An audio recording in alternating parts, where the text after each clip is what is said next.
I've just been having a rap with my old buddy Billy Connolly about what he's doing musically these days. We hear him talking more than we hear him singing compared to the old days. You're going to make an album, Billy? Yeah, I was very lucky. My contract with my record company ran out, and I didn't really want to make any more albums because video is so much better for people like me. You know, you can see what you're doing and all that. And you know, it's so much more, because people get, you know, a bit twisted up about my material, but when they actually, it's usually the people who only hear it and don't see it, you know, they pick up a lot of daft ideas from it. But when you actually see me doing it, it's a bit cleaner than you might imagine. A bit cleaner than if it jumped into your ear in Woolworths when you're looking at the pickles or something, right?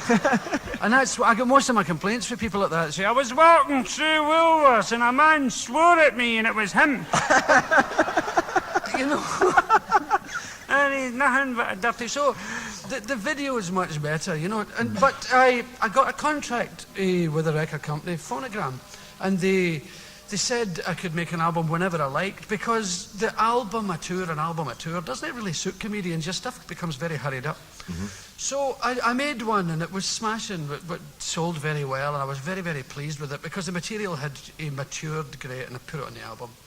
So, but now I went to them and said, I'd like to do it. It's years since I did a musical album. It's since Jerry Rafferty times, away the dim and distant past when we were all thin and fab and groovy, you know. So they said, yeah, why not do one? I mean, there's the stuff you want to do. And there's stuff from way back, and from the Carter family stuff. Mm-hmm. And my banjo playing I want to put down.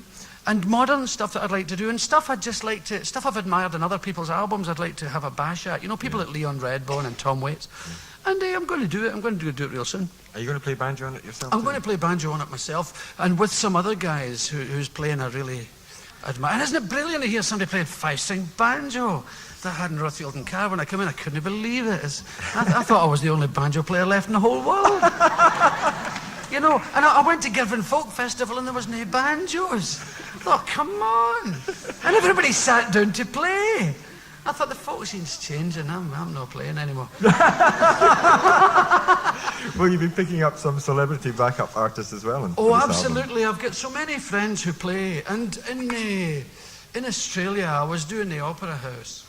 And Dire Straits were touring at the same time. And we lived in the same hotel. And Bob Dylan, you know, I used to rush when he went in the lift, and it always shut just before I got in. Because I had done this before with Roy Orbison, you know, I'd made a mad dash, and we shared this lift. I stood staring at him, and, you know, and he said, what's your game? And I went, nothing. And in Glasgow, he used to stare at somebody. It was the best expression I ever heard. Peter Feeney, a Glasgow ragman, he said, he didn't say I was staring at a guy, he said I was giving this guy a dry bath. So I was giving Roy Orbison a severe dry bath, and I'm sure he felt it. He went, ooh!